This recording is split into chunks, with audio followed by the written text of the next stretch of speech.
February 21st, 1916. Dawn never truly arrived over Verdun that day, before the first light could break across the horizon.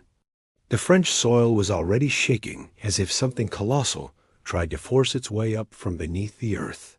The German bombardment had begun with a violence unlike anything witnessed before, a continuous hammer of fire descending over the French defenses, turning miles of terrain into a single unbroken roar. The shelling was not random. It followed a pattern, a deliberate rhythm designed to shatter not just fortifications, but the human spirit itself.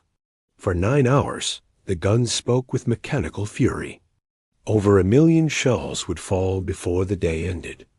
The sound became so constant that silence itself ceased to exist, replaced by a permanent thunder that made men's ears bleed and their thoughts scatter like ash in wind.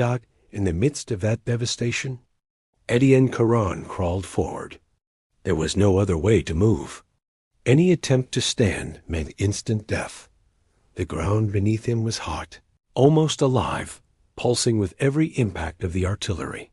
Mud mixed with dried blood and ash bubbled from the heat of the explosions. Each detonation hurled burning fragments into the air, falling like an uneven rain that pierced the softened soil. Shrapnel screamed overhead in metallic shrieks, embedding itself in tree stumps and corpses with equal indifference.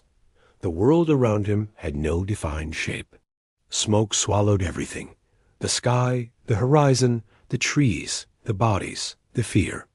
Occasionally an explosion close enough to split the air illuminated the landscape for a fraction of a second, revealing an impossible scene: giant craters, charred tree stumps, twisted weapons, torn uniforms, and motionless silhouettes scattered across the valley. Nothing remained intact. The landscape itself had been murdered. Forests that once covered the hills were reduced to blackened splinters. Fields that had grown wheat now grew only iron and bone. The earth bled water into the craters, creating vast pools of contaminated liquid that reflected the red sky above. Étienne advanced because he had no choice. Every muscle protested. His hands burned from dragging across the heated earth. His knees throbbed under the constant pressure. Blood seeped through torn fabric where rocks and metal had cut through his uniform. Yet he pushed onward, driven by something beyond conscious thought, the animal instinct to survive, the soldier's duty to warn, the human refusal to surrender. Kilometers behind him, French positions had been pulverized by the initial bombardment. He was among the few who remained able to move, and that placed a heavy responsibility on his shoulders, one no man would have chosen. He had watched his company dissolve under the shelling. Men he had known for months simply ceased to exist in the span of heartbeats. Others remained trapped in collapsed trenches, their screens gradually fading beneath the continuous roar. Fort Douaumont, the largest French fortification in the region, was vulnerable, almost unguarded, completely exposed to the German offensive. If the fort fell, Verdun would fall with it. And if Verdun fell, the road to Paris lay open. Étienne knew this as he crawled through another steaming crater. He also knew the men inside might not yet fully grasp the scale of the attack closing in on them. Communication lines had been severed within the first hour. Signal posts destroyed. Runners cut down before they could deliver their messages. The fort existed now in terrible isolation, unaware that the world outside had transformed into hell. German machine guns, advancing behind the curtain of artillery, began sweeping the terrain. Bullets sliced through the air, striking the ground in tight bursts that kicked up dirt only centimeters from where he moved. The gunners couldn't see their targets clearly through the smoke. They simply fired into the gray wall, knowing that somewhere within that murk, French soldiers still lived. That it wasn't only the heat of the explosions that burned. It was the air itself, dense, toxic, saturated with propellant fumes, as if the atmosphere had been replaced by a suffocating vapor. Gas drifted in patches, invisible until men stumbled into it and felt the low seas. Étienne had no mask. Few did. He simply held his breath when the chemical stench grew stronger, crawling faster, gambling that the wind would shift before his body forced him to inhale. Still, Étienne didn't stop. The continuous rolling thunder of the bombardment shook his chest and made breathing difficult. He swallowed dirt, dust, fragments of stone, whatever the battlefield hurled at his face. His mouth tasted of copper and ash. His eyes burned from the smoke. His body screamed for rest, but rest meant death. But he pushed forward, through the craters, past the dead, over ground so torn that it no longer resembled earth, but some alien surface, sculpted by rage. When he finally reached a small rise in the ground, he saw through the smoke the massive silhouette of Fort Douaumont. Even blurred by soot and trembling under the bombardment, the fortress still stood like a dark monolith against the chaos around it. Its concrete walls, meters thick, had been engineered to withstand the most powerful weapons humanity could devise. Yet even from this distance, Étienne could see the damage accumulating, sections of the outer wall crumbling, smoke rising from ventilation shafts, entire structures sagging under the relentless pressure. For some, that sight might have meant hope. For Étienne, it only marked the beginning of the most dangerous part of the journey. The final stretch across open ground was the longest. With the fort visible ahead, every instinct demanded speed. But speed meant exposure. He forced himself to maintain the crawl, to ignore the screaming in his muscles, to focus only on the next meter of ground. Artillery fell closer now. The Germans were adjusting their aim, walking the barrage forward, preparing the ground for their infantry advance. Shells landed in rapid succession, creating a curtain of fire that marched steadily toward the fort. Étienne moved parallel to the bombardment, staying just outside its edge, gambling that the German gunners would not shift their trajectory. The gamble held. Berliet and Verdun, on that day, had no intention of giving second chances. As Étienne neared the outer walls of Fort Douaumont, he felt the nature of the bombardment changing. The ground, previously erratic and explosive, began to vibrate in a deeper, more continuous rhythm, as if the fort itself absorbed part of the fury raining from above. Every blast sent a shock wave through the concrete structure, carrying the tremor straight into his bones. The air was heavier here, thick with a mixture of smoke, moisture, and the sharp metallic scent that rose from earth, pulverized by thousands of shells. The soil near the fort's foundation had been transformed into a fine powder that clung to everything, coating skin and uniform in a gray shroud that made men look like ghosts. When he crawled over the last stretch of thick mud, a disturbing realization took shape before him. The fort was far too quiet. There were no signal flares, no figures moving along the upper defenses, no answering fire from within the walls. The gun emplacements that should have been thundering in response to the German advance sat silent and dark, their barrels cold. The silence suggested abandonment, something unimaginable for a structure built to resist exactly this kind of attack. Douaumont was not merely a fort. It was a symbol, a statement carved in concrete that declared France unbreakable. Its garrison should have been fighting with desperate fury. Instead, nothing. The German artillery still pounded the surroundings, but noticeably avoided striking the fort directly. It was deliberate, calculated, and ominous. The shells fell in a careful pattern around the structure, isolating it, cutting it off from reinforcement, but leaving the fort itself largely intact. Douaumont was not meant to be destroyed from the outside. It was meant to be taken from within. Étienne circled toward the eastern wall, moving through shallow depressions in the earth that offered minimal cover. The journey around the fort's perimeter revealed more troubling signs. French sentries lay dead at their posts, not from artillery, but from close-range rifle fire. The engagement had been swift and one-sided. Some still clutched their weapons, frozen in the moment they realized the enemy was already among them. He found a partially warped maintenance hatch near the base of the structure, likely forced open by the vibrations of the bombardment. The metal was hot enough to sting his hand even through his glove, but he managed to pull it open and slip inside. The change was immediate. The interior of the fort was cold, not a natural cold, but a stagnant, cavernous chill that seeped through clothing and skin. Moisture trickled down the rough concrete walls, gathering in shallow pools along the floor. Narrow corridors stretched into darkness, with only faint beams of exterior light bleeding through cracks in the walls. The fortress breathed like a living thing, exhaling damp air that carried the smell of mildew and neglect. The silence inside was different as well.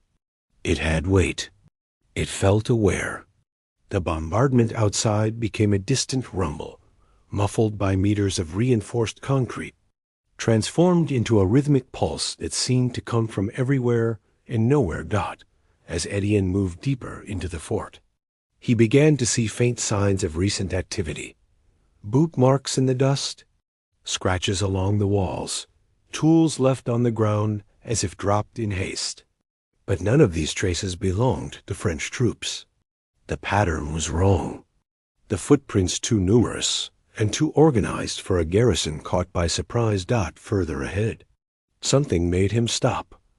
A low, distant sound pulsed through the corridor, rhythmic. Measured. Footsteps. Frantic. Not confused, organized. Multiple sets moving with the practiced coordination of soldiers who knew exactly where they were going. Then another layer of sound followed. Subdued voices, coordinated and calm, carried forward by the echoing tunnels. The language was German. They were not French. The truth settled on him with a sinking weight. German forces were inside Douaumont, not breaching it, not attempting entry. Already there, likely in significant numbers. The fort had fallen so quickly, so quietly, that the outside world remained unaware. Against the cold stone walls, the realization pressed against him like a tightening grip. He was alone, unarmed, injured, and deep inside a structure now occupied by the enemy, one massive enough to swallow a man without leaving a trace. The corridors branched in multiple directions, creating a labyrinth designed to confuse attackers. Now that design worked against him. Every turn could lead to a patrol. Every shadow could conceal a sentry. The fortress that should have been sanctuary had become a tomb. Étienne pressed himself against the wall, listening. The German voices grew momentarily louder, then faded as the patrol moved to another section. He counted the footsteps. 6 men, maybe 7, well armed, moving with confidence that suggested they controlled the entire structure. He needed information. Needed to understand how many Germans held the fort, where the French garrison had gone, whether any resistance remained. But more than information, he needed a way out, a route that would allow him to escape and carry warning to whatever. French forces still held ground outside and inside that labyrinth of concrete and steel. Every corridor, every shadow, and every echo seemed designed to conceal the danger closing in from all sides. Ahead lay choices, but none of them safe. Inside Douaumont, the fort's corridors stretched out like the arteries of a massive stone organism, dark, damp, and unsettlingly alive. The long galleries were built to endure the unimaginable. Yet now they served a different purpose. They magnified every echo, distorted every sound, and made the enemy seem simultaneously near and everywhere. Étienne moved cautiously along the rough concrete wall, its cold surface absorbing the tremors from the constant bombardment outside. The faint glow of flickering lamps cast uneven shadows that crawled across the walls, creating the illusion of motion in places where there was none. Every step forward demanded silence. Every breath felt loud enough to betray his position. The deeper he went, the more evident it became that the fort had not fallen after a prolonged struggle. It had been overtaken swiftly, almost silently. French equipment lay scattered across the floors, abandoned mid-action, rifles dropped, tools left open, personal belongings half buried in dust. Coffee sat cold in tin cups. Letters lay unfinished on makeshift desks. The garrison had been caught so completely unprepared that they never had time to mount a defense. There were no overturned barricades or signs of a final desperate defense. Only the quiet aftermath of a place seized before its defenders understood what was happening. The German assault had been surgical, precise, exploiting the fort's minimal garrison and the chaos of the bombardment to slip inside before anyone could sound the alarm dot. As Étienne paused near a branching hallway, a German patrol moved through the main corridor ahead. Their boots struck the floor with disciplined precision. Their uniforms reflected the trembling lamplight. They walked with the ease of men who held complete control over their surroundings, confident, steady, unhurried. One laughed at something another said, the sound echoing strangely through the stone passages. It was clear. The enemy felt safe inside Douaumont. When they disappeared deeper into the fort, Étienne took the chance to continue through a narrower passage. This area was more damaged. The ceiling sagged in places, shedding dust with every distant explosion. Moisture collected on the floor, making the stone slick. Further on, scorch marks smeared across the walls hinted at previous blasts or accidental fires. The fort, even before its capture, had been under immense strain. The passage opened into a larger chamber, likely once used for ammunition storage. Wooden crates lined the walls, most empty or broken open. Spent shell casings littered the floor. In the corner, a French banner lay crumpled and stained, trampled underfoot during the German advance. Then, near a partially collapsed doorway, Étienne found the body of a French soldier. The uniform was coated in dust, the wound severe enough to have ended his life quickly. Judging by the condition of the body and the debris around it, he had survived the initial breach, only to succumb inside the fort's suffocating darkness. He was one of many who had been swallowed whole by the German advance. His rifle lay nearby, unfired, suggesting he never had the chance to use it. Étienne paused, removing the soldier's identification disc with practiced efficiency.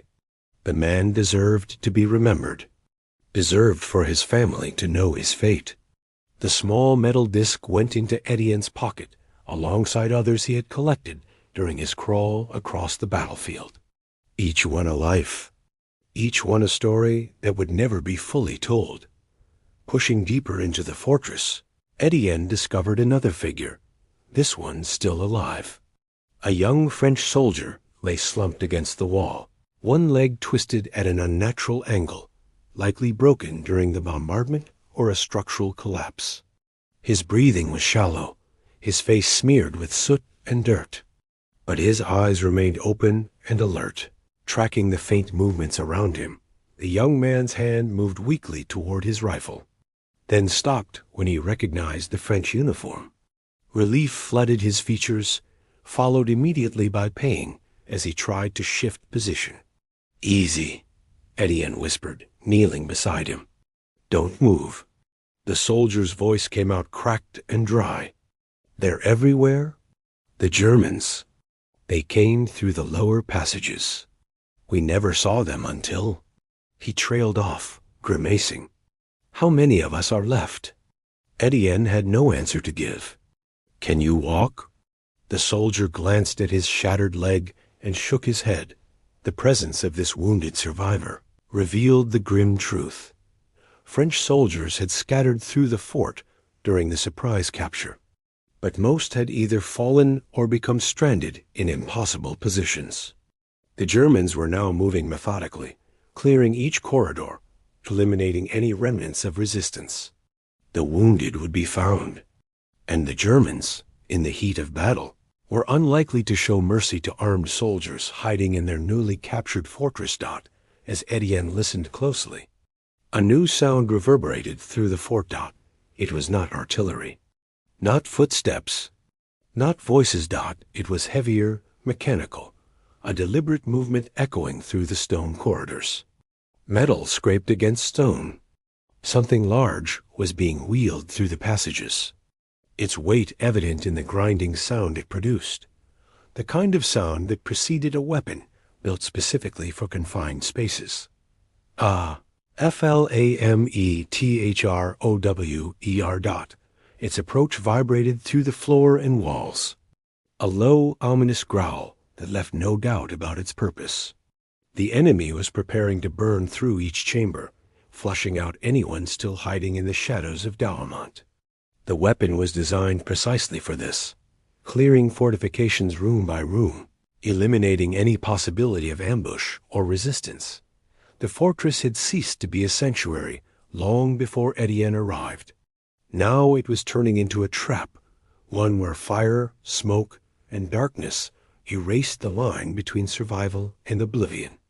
The sound of approaching footsteps multiplied inside the corridors, their echoes bouncing unpredictably through the fort's reinforced passageways. The structure seemed to twist the noises into disorienting reflections, making it nearly impossible to tell how many soldiers were coming or from which direction. Douaumont had become a maze of shifting threats, where danger could appear from any corner without warning. Étienne remained beside the wounded young soldier, fully aware that staying in that position meant inevitable discovery. The Germans were sweeping the fort with method and precision, moving systematically from one chamber to the next. Their organized advance grew clearer by the minute. Equipment clanked, metal scraped, boots struck the concrete with steady force. Nothing about their movements suggested hesitation. They were preparing for a thorough purge of the fortress, eliminating any French presence that might threaten their hold on the structure. The wounded soldier watched Étienne with desperate eyes, understanding without words what the approaching sounds meant. "Leave me," he whispered. "You can still get out." Étienne shook his head. Not yet. The environment felt as though it were closing around them. The air grew warmer and thicker, carrying faint chemical fumes that signaled the presence of specialized weaponry. The dull, mechanical rumble drifting through the passageway confirmed what Étienne already feared. A flamethrower unit had entered the sector. The sound of its pressurizing valves was unmistakable, a sharp metallic twist followed by a deep, resonant hum. Within confined spaces, the flamethrower was not merely a weapon. It was an executioner. Fire would roll down the corridors like a living wave, consuming oxygen, raising temperatures in seconds, and leaving no corner survivable. Men caught in its path didn't just burn. They suffocated first as the flames devoured all available air. The tremors along the floor intensified as the device drew closer. Douaumont, once engineered to withstand enormous external force, now trembled from violence inflicted within its own arteries. The fort's designers had never imagined their creation would be turned against its own defenders. Étienne scanned the room with urgency. The small storage chamber offered no real protection, only crates of empty ammunition cases, torn nets, and aged tools scattered across the floor. Concrete walls would withstand the flame for a moment, but the air would not. Once ignited, the temperature spike alone would suffocate anyone trapped inside. Then his eyes caught something in the dim corner. A small breach in the floor, partially covered by broken planks. It was narrow, irregular, and probably unstable. An old maintenance duct or drainage shaft exposed by the tremors. Water stains marked the edges, suggesting it might connect to the fort's underground drainage system. It was not safe. But it was the only route that did not lead directly into fire. Étienne removed the loose boards, revealing a vertical opening into darkness. The duct was just wide enough for a person to slide through. The shaft descended several meters before appearing to level off into a horizontal passage. The young soldier, unable to walk, would need to be lowered slowly, inch by inch. Above them, the faint reflections of orange light flickered across the threshold of the chamber, a warning that the flamethrower team was preparing to ignite the corridor outside. German voices called out commands, coordinating the sweep. The weapon's pilot light ignited with a soft whoosh, and the smell of ignition fuel drifted into the room. The heat began seeping through the cracks in the doorframe. The storage room had only moments left. Étienne maneuvered the wounded soldier toward the opening. "This is going to hurt," he said quietly. The young man nodded, teeth clenched. The man's weakened body responded sluggishly, but gravity allowed him to descend into the narrow shaft. Étienne supported him as far as the cramped angle allowed, controlling the descent with his arms until the soldier's weight became too much to hold. The young man dropped the final meter with a muffled grunt of pain, landing in the horizontal passage below. Étienne followed into the darkness, sliding into the cold metal throat of the duct. His shoulders scraped against the narrow walls. The temperature dropped sharply as he descended, the chill a stark contrast to the growing heat above. The moment his boots left the floor, the fortress above them ignited. Flames swept through the chamber with violent force, illuminating the room in a burst of searing light. The roar of the fire pulsed through the walls, accompanied by the crackling of wood and the popping of superheated debris. The intense heat surged downward, chasing the oxygen into the shaft. The wooden boards that had covered their escape route ignited instantly, sending smoke billowing into the narrow passage. Inside the narrow tunnel, Étienne braced himself as the fort groaned under the pressure. Dust drifted from the ceiling. The entire structure shuddered like a wounded animal. Metal expanded with sharp pings. Somewhere above, something heavy collapsed with a thunderous crash. Douaumont was burning. But deep in its hidden channels, 2 men had managed to slip beneath the reach of the fire, escaping not into safety, but into the darkest recesses of a fortress collapsing around them. Inside the narrow duct, darkness enveloped everything like a physical force. The tunnel was so tight that Étienne could barely move his elbows. The only way forward was to push with the tips of his boots and drag himself inch by inch using his forearms. His breathing bounced back against the metal walls, creating a hollow, rhythmic echo that heightened the sense of confinement. The passage was never meant for human passage. It was a drainage channel designed to carry water away from the fort's interior during heavy rains. The metal walls were slick with moisture and decades of accumulated grime. Every movement forward required effort. Every meter felt like 10.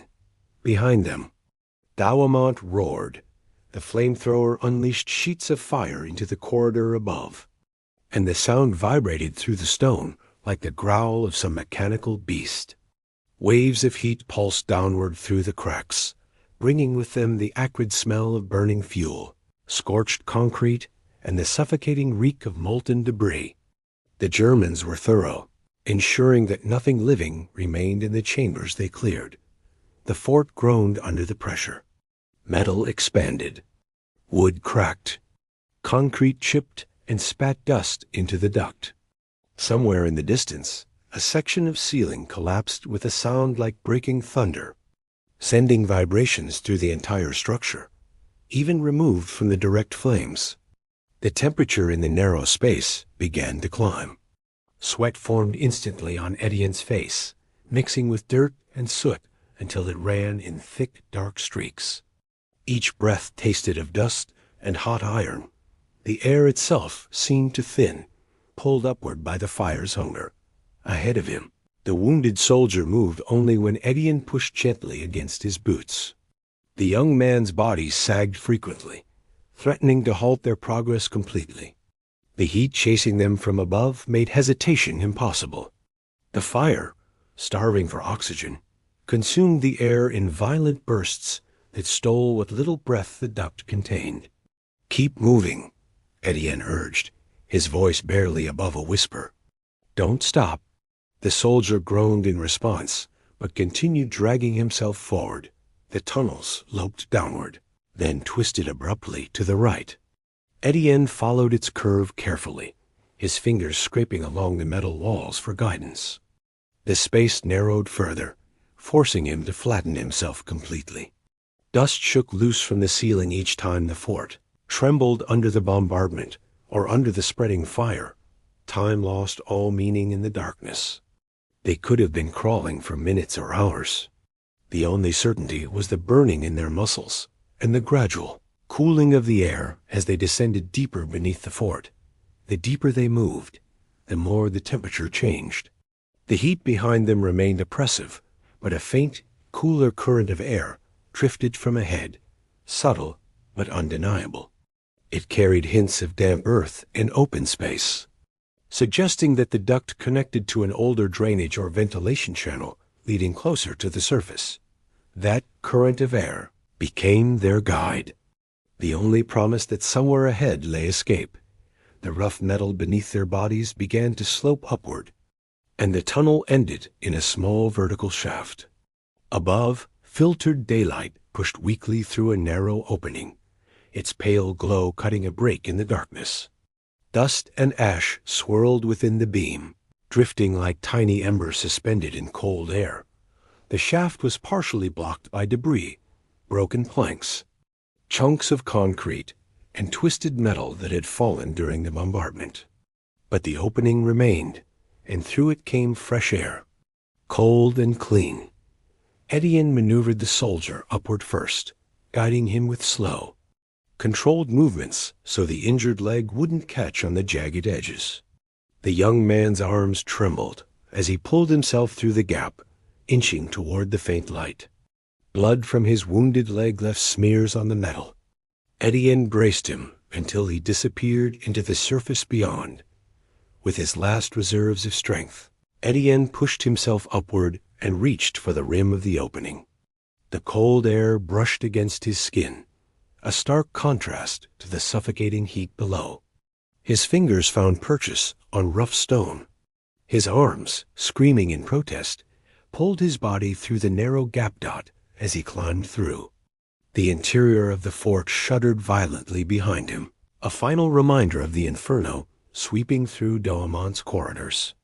The sound of the flames was distant now, but still audible, a continuous roar that promised destruction for anything left inside.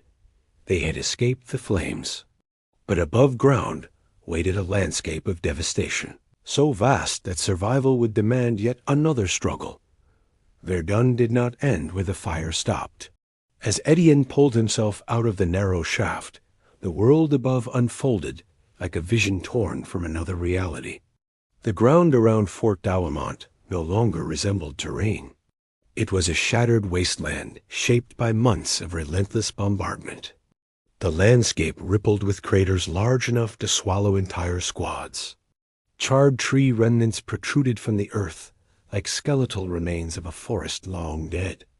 A gray, ash-laden rain drifted across the battlefield, settling over everything in a thin, sticky layer that clung to skin and uniform alike. The air was a harsh mixture of smoke, dust, and the sulfuric residue of thousands of detonations. Every breath carried the taste of pulverized stone and burnt metal. The young soldier lay just beyond the shaft, exhausted and barely conscious. His broken leg had worsened during their crawl through the duct, but the open air, even poisoned as it was, seemed to revive him slightly. Étienne adjusted his position, pushing him onto firmer ground away from the shaft's opening dot beyond them. Fort Douaumont rose like a wounded giant.